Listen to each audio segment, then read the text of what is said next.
सभ्य सामाजिक गण, वसंत ऋतु चर्या। अब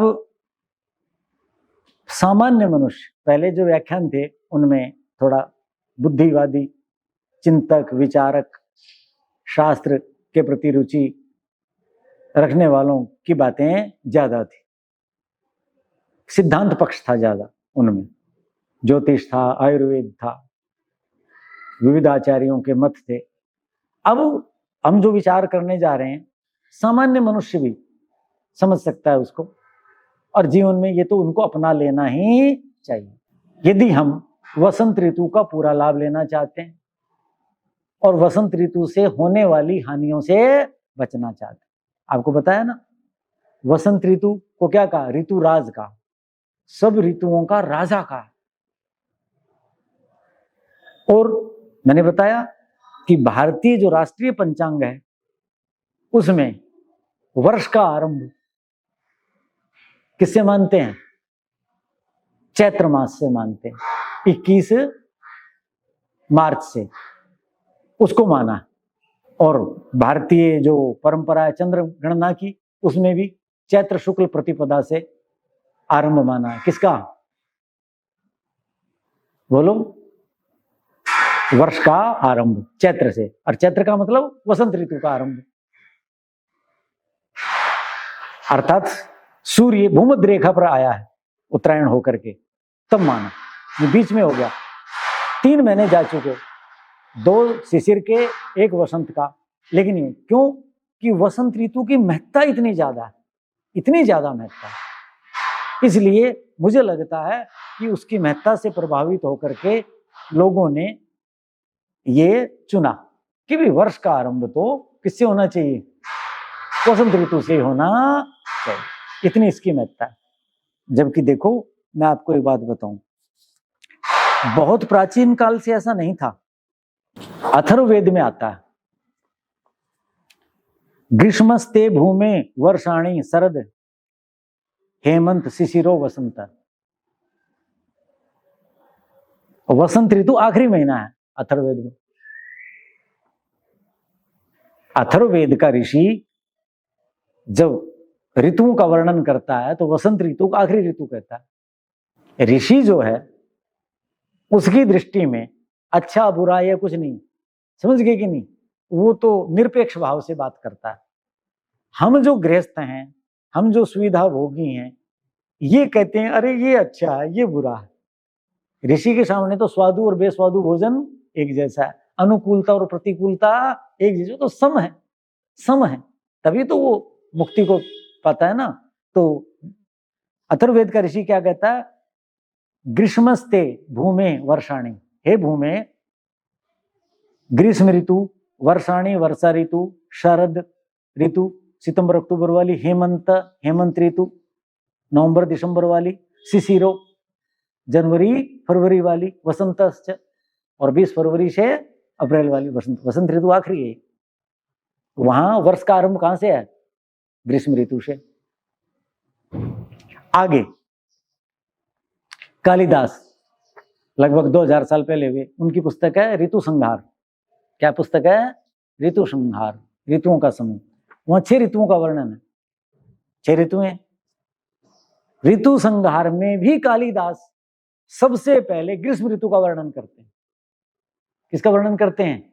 ग्रीष्म ऋतु का वर्णन पहले करते हैं, समझ गए? तो वसंत ऋतु, मैंने क्या कहा? पहली ऋतु क्या होनी चाहिए उत्तरायण के अनुसार? शिशिर। और वसंत ऋतु मध्य होनी चाहिए।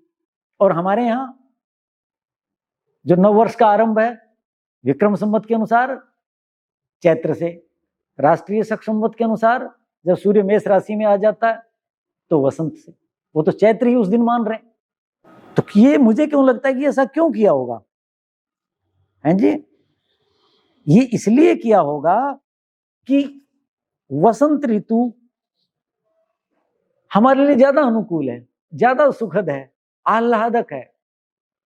सर्वम सखे चारुतरम वसंते, कालिदास आदि या और साहित्यकार क्या लिखते हैं? वसंत ऋतु में सब कुछ अच्छा ही अच्छा होता है, सबसे अच्छी आह्लादक, ये वो मस्तियां, ये सब कुछ करते हैं, प्रकृति सजी हुई सी दिखती। तो इसलिए शायद हमारे यहाँ आरंभ इसका कर दिया होगा। तो बहुत अच्छी ऋतु है, सब कुछ है, लेकिन ये अच्छी ऋतु हमारे लिए सुखद हो। हम बीमार हो गए तो किसी घर में त्योहार पे मिष्टान्न बनता है, समझ गए, और उस दिन कोई रोगी हो जाए, पाचन पेट से संबंधित, तो क्या कहेगा, आज ही मैं बीमार होना था क्या, आज ही घर में चीजें बनी, क्यों, उसको खिचड़ी खानी पड़ेगी। तो कौन चाहेगा ऐसा मनुष्य कि वसंत ऋतु में मैं बीमार हो जाऊं? क्यों? शाम को घूमने जाना है, गुलाब के फूल देखने हैं, पक्षियों को देखना है, सब कुछ प्रकृति सजी हुई, उसमें आनंद लेना है। तो उसमें हम बीमार न हों, स्वस्थ रहें, इसके लिए आचार्यों ने विधान किया। समझ गए? तो ऋतुएं अलग अलग आरंभ हैं, लेकिन वसंत ऋतु आरंभ क्यों है? क्योंकि बहुत अच्छी है, इसलिए किया होगा। और वो अच्छी हमारे लिए अच्छी हो, कब होगी? जब हम उसका लाभ उठाएंगे, जैसा सुना है वैसा पाएंगे, आनंदित होंगे। तो क्या लिखते हैं, गुरु अम्ल स्निग्ध मधुरम दिवा स्वप्नम वर्जयेत। सबसे पहले कहते हैं भाई पुरानी चीज छोड़ दो। चरक ऋषि कहते हैं कि जो पुरानी चल रही थी हेमंत और शिशिर में हमने कहा था ऐसा करो बहुत लाभ होगा, वर्जयेत, वो छोड़ दो। उसमें क्या कहा था, गोरक्ष इक्षुरस विकृतिश्च। गोरक्ष गाय का दूध और दूध से बने पदार्थ, इक्षुरस ईख का रस और उससे बने पदार्थ, शक्कर गुड़ आदि मीठी चीजें, सबसे उत्तम ये बताया था। तो कहा कि देखो तस्मात, इसलिए गुरु जो भारी हैं, दूध और दूध से बने पदार्थ, खोया है, पनीर है, घी है, दही है, दूध है, आम आदमी पचा सकता है, व्यायाम करेगा तो पचाएगा, सर्दी में पचेंगे। तो कहते हैं गुरु जो भारी हैं, मेवा, अखरोट है, काजू है, चिलगोजा है, बादाम है, तिल है, मूंगफलियां हैं, आम आदमी पचा सकता है? जून जुलाई में, अगस्त सितंबर में खा लोगे, दस्त लग जाएंगे, पाचन शक्ति मंद है। कहते हैं ये गुरु भारी चीज है, इनको वर्जयेत, छोड़ दो।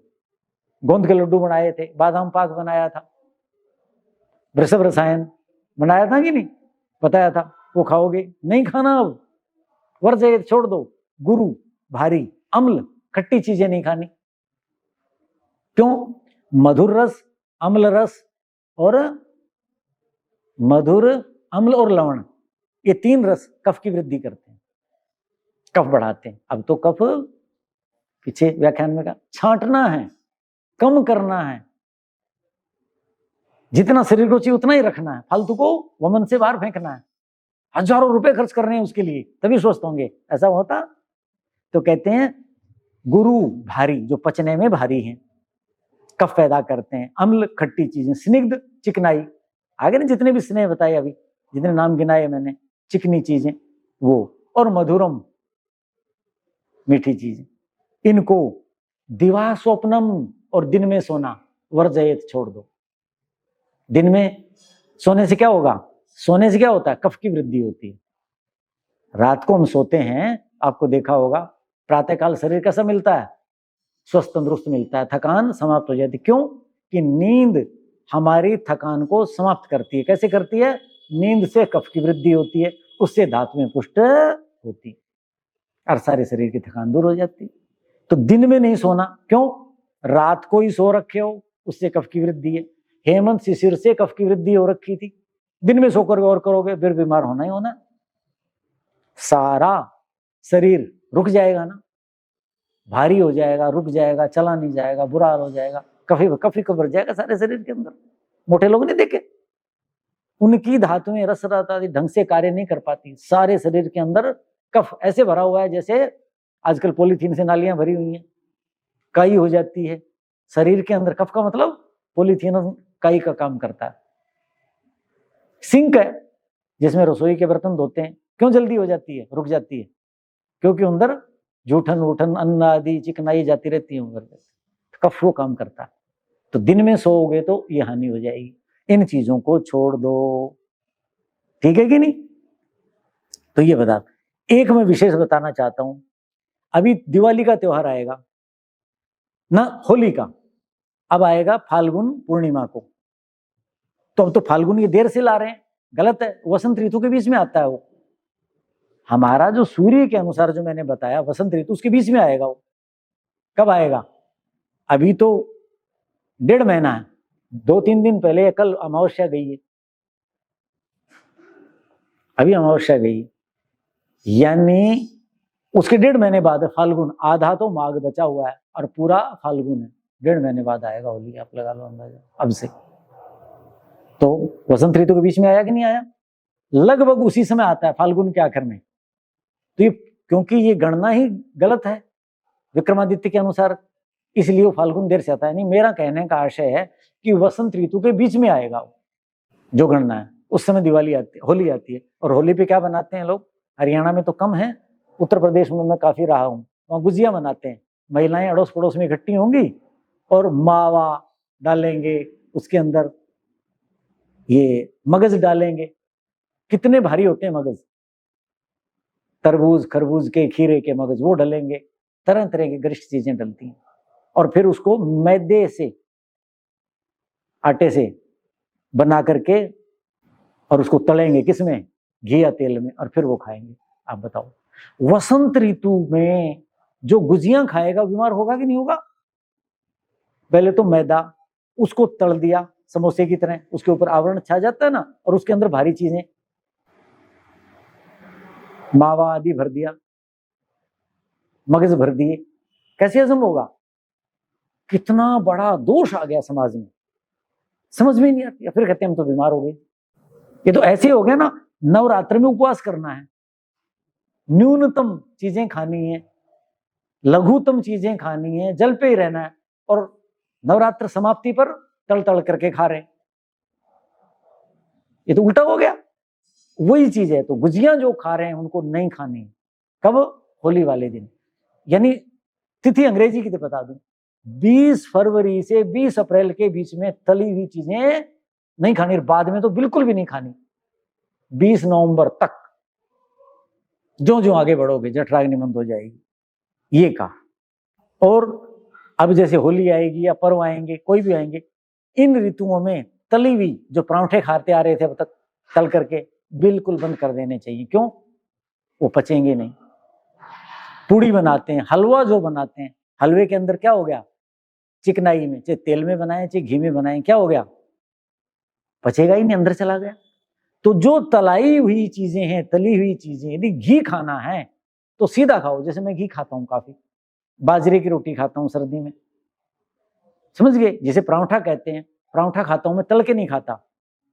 जो उसके अंदर भरना है सब्जी, वो भर दो और रोटी की तरह सेक करके और नीचे रख करके घी के साथ खाता हूँ, फिर मक्खन के साथ खाता हूँ। यानी भूनो मत उसको, नहीं तो फिर पचेगा ही नहीं।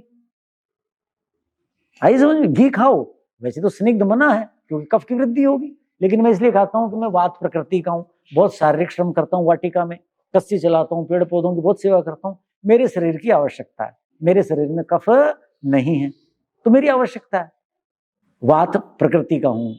लेकिन जो कफ प्रकृति के उनको तो घी भी नहीं खाना, और मेरे जैसा जिसको खाना ही है तो वो ऐसे खाएं। आगे बात समझ में? तो तला हुआ तो बिल्कुल नहीं खाना, छोंक बिल्कुल नहीं लगाना, नहीं तो आप बीमार हो जाएंगे। सब्जियां हैं, सूखी बनाते ना आजकल, घी तेल में तल करके, सर्दी में तो खा ली, अब मत खाइएगा उनको। तली हुई बता दी ना, चाहे वो परांठा है, चाहे वो पूड़ी है, चाहे वो हलवा है, और चाहे खीर ही है, खूब गाढ़ी कर करके उसमें मेवा डाल के खाओगे, आपको हजम नहीं होगी, पाचन शक्ति मंद होगी कफ के कारण। और कफ पहले ये, और कफ की चीजें खाओगे, पाचन हो गया तो और बीमार हो जाओगे। तली हुई सब्जियां जो खा रहे हैं, ब्याह शादी में जाके खा रहे हैं तली हुई, मत खाइए। किसी को खिलाओ भी मत, पाप लगेगा खिलाने वाले को। क्यों? आपने तो बना दी, वो क्या खाए, आपने तो बुला लिया। आप ऐसा भोजन कराइए ना विवाह शादी में, उत्सव में, दूसरे का हितकारी हो। आप अपना भी पैसा खर्च कर रहे हैं, दूसरे की हानि कर रहे। कोई भी उत्सव करते हैं पारिवारिक, किसी को, इसमें ध्यान रखना। यव गोधूम भोजन है, तो भोजन में क्या होना चाहिए? यव, जो, गोधूम, गेहूं, समझ गए कि नहीं? ये होना। जो क्यों होना चाहिए? जो ठंडा तो होता है लेकिन कसैला होता है, उससे कफ नहीं बनता, इतना रुक्ष होता है। चना भी डालो उसमें, चना भी कषाय रस होता है, उसमें रुक्ष होता है, थोड़ी सी मात्रा में वो खाओ। जो चना मिला लो थोड़ा सा, और वो हो सके तो, अब तो जो मिलेगा पुराना ही मिलेगा। चावल खाओ तो चावल ये मत खाओ अभी जो आया था अक्टूबर नवंबर में, वो नया है, उसको पाचन में देर लगेगी, कफ ज्यादा बनेगा। पुराना चावल खाओ और उसके अंदर थोड़ी सी गर्म मसाला डाल दो, ताकि कफ न बने और पाचन ठीक हो जाए। ऐसा चरक लिखते हैं। सुश्रुत क्या कहते हैं? पटोल निम्ब वार्ताक तिक्त कैसे हिमाते सेवेत। मधु आसव अरिष्टान, क्या कहा? पटोल परवल खाओ, निम्ब नीम, अभी मध्य ऋतु जब आ जाएगी तो मैं नीम खाऊंगा। जब नीम की नई कोपल आ जाएंगी ना, तो एक तो रोग नहीं होंगे, रक्त शुद्धि हो जाएगी। और नीम में तिक्त रस है, तिक्त रस कफ को काटता है। कटु मिर्च का रस, तिक्त नीम का, और कषाय बताया, बार बार बताता हूं, कीकर की दातुन करते हैं, अमरूद का पत्ता चबाते हैं, कशैला, ये कफ को काटते हैं, कम करते हैं। तो नीम, वार्ताक, वार्ताक कैसे कहेंगे? बेगुन, बैंगन गर्म होता है और उसमें कषाय रस होता है, रुक्षता होती है, तो आपका कफ बनेगा नहीं और पाचन शक्ति बढ़ेगी। तिक्त कैसे? और तिक्त रस प्रधान ये चीजें हैं कुछ, तो ऐसी चीजें कहते हैं हिमाते, हिम सर्दी का अत्य समाप्ति पर, अर्थात वसंत ऋतु में, उसके बाद ये चीजें खानी सेवित, सेवन करनी चाहिए। किसके साथ? मधु आसव अरिष्टान, मधु शराब को भी कहते हैं, यानी जिसमें अल्कोहल है, ठीक है। आशव, आशव समझते हो ना, आयुर्वेद में द्राक्षाशव, फलाना आशव, फलों को औषधियों को करके आशव बनते हैं तरह तरह के, तो उनमें क्या होता है? अल्कोहल होता है, हल्की मात्रा में होता है, उनका सेवन करें। वो क्या होते हैं? रुक्ष होते हैं, ज्यादातर क्या होते हैं? रुक्ष होते हैं, और रुक्ष होंगे तो कफ का क्या शांत करेंगे और जठराग्नि को बढ़ाएंगे। आसव और अरिष्ट आयुर्वेद के दो पेय औषधियां होती हैं, अलग अलग अलग अलग अलग अलग, ठीक है नहीं। और मधु मध्य को भी कह देते हैं, और यहाँ मधु का मतलब शहद, क्षोद्र, मीठा तो है लेकिन इसमें कषाय रस होता है। किसमें? जैसे गला खराब हो गया, किसी कुछ हो गया, खांसी आ रही, तो क्या कहते हैं? भाई शहद चाट लो। तो खांसी आई क्यों हुआ? कि कफ की वृद्धि हो गई थी श्वास नली में, शहद जाएगा तो उसमें कषाय रस है, वो उसको काटेगा। किसको? कफ को। आप ठीक हो जाते हो। तो इस ऋतु में शहद का सेवन करो, आशवों का सेवन करो, अरिष्टों का सेवन करो, और जो शराब आदि का सेवन करते हैं वो इस ऋतु में थोड़ी शराब ले सकते हैं, क्योंकि वो रुक्ष होती हैं। मादकता तो है, उनको अभ्यास है, अच्छी चीज तो नहीं है बुद्धि की दृष्टि से, लेकिन यदि वो कफ के कारण तंग है तो भाई तुम अभ्यासी हो, तुम तो लेते ही हो, तो वो भी हल्की मात्रा में लेंगे तो क्या होगा? कफ को वो काटेगा, पाचन शक्ति उससे उसकी ठीक होगी, कफ के दोष मिटेंगे। आयुर्वेद की दृष्टि से जो आसव और अरिष्ट हैं उनमें भी अल्कोहल की मात्रा होती है, वो लें। और बिल्कुल शुद्ध सात्विक हैं तो भाई शहद लो, मधु लो, शहद ले लो, और उससे आपका कफ धीरे धीरे कम हो जाएगा। और लोक में करते हैं, कांजी बनाते हैं, काली गाजर होती थी ना, उसके अंदर राई डाल के, नमक डाल के, मिर्च डाल करके बनाते हैं लोग। क्या कहते थे? ये ले लो जी, इससे ना पाचन शक्ति ठीक हो जाएगी। ये आशव और अरिष्ट ही तो हैं। राई, सरसों, राई और ज्यादा तीक्ष्ण होती है, कोई बात नहीं, उसमें तीक्ष्ण होती है राई, तो उससे और ज्यादा अम्लता पैदा हो जाती है, उसके अंदर अल्कोहल की मात्रा ज्यादा हो जाती है। तो काली गाजर का क्या बताते? कांजी कहते थे, इन दिनों पिलाते थे लोग, पिलो जी, से पाचन ठीक हो जाएगा। क्यों? क्योंकि आपकी पाचन शक्ति मंद हो गई, कफ बढ़ गया था, और वो आसव और अरिष्ट का ही काम करती है, और मादकता भी उसमें नहीं होती। घर में सेवन करते हैं तो वो कांजी भी पी सकते हैं गाजर की बना करके, ये कर सकते हैं। क्या कहा?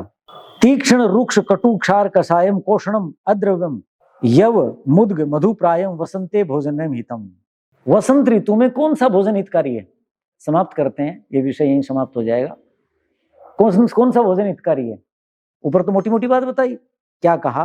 तीक्ष्ण, जैसे बताया ना, आशावादी तीक्ष्ण होते हैं। मिर्च क्या है? तीक्ष्ण होती है। कटुक रस होता है जिसमें, वो इस ऋतु में लेंगे तो क्या होगा, कफ को काटेगी, जठराग्नि को भी बढ़ाती है। तीक्ष्ण। रुक्ष भोजन, रुक्ष क्या समझे, जिसमें तरलता नहीं है, जैसे चना है रुक्ष है, जो क्या है रुक्ष है, तो वो। कटुक मिर्च बता ही दिया। क्षार कषाय। कोषणम, हल्का हल्का गुनगुना गुनगुना लेना है। सर्दी चली गई है इसलिए आप एकदम ठंडी चीज खाने लग जाओ, पचेगी नहीं, कफ पैदा करेगी। कोषणम, गुनगुना गुनगुना भोजन लेना चाहिए।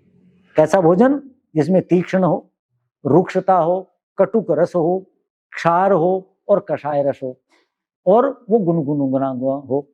और अद्रवम, रसीली चीजें नहीं लेनी, क्योंकि रसीली चीजें क्या करेंगी, मई जून में काम आएंगी, जब लुएं चलेंगी। इस समय तो शरीर में पहले कफ है, और रसीली चीजें ज्यादा कफ पैदा करेंगी। अद्रवम, तो तरल चीजें, समझ गए, और कम गर्म या शीतल नहीं लेनी, ऐसा भोजन नहीं लेना।